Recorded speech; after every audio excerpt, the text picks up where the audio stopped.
Okei, niin moi. Mä tein sen esittelyvideon varmaankin eilen tai jotain lähipäivänä kumminkin. Nyt mä ajattelin tehdä videon siitä, että minkä takia mä aloitin tän kanavan.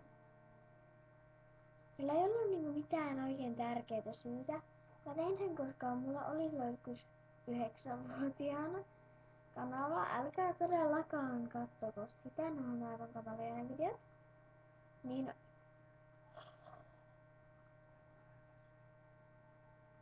mä häpeän ikuisesti.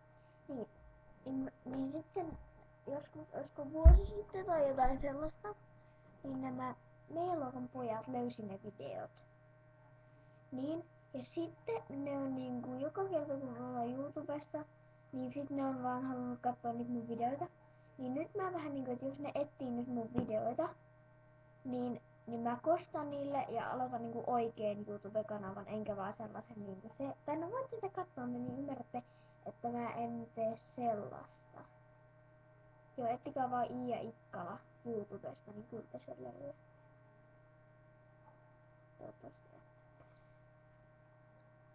Joten mä tein vaan ihan vaan niinku ärsyttääkseni meidän luokan poikia, mutta tulee tälle varmaan olemaan joku parempikin syy ja sitten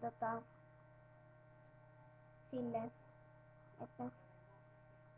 että varmaan tässä videossa ei ollut niinku mitään järkeä, mutta jos ajattelet, että on jotain järkeä, tai sitten että ei ollut, niin sitten kommentoikaa tuonne alaspäin.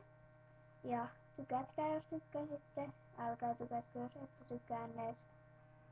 Sille. Moikka!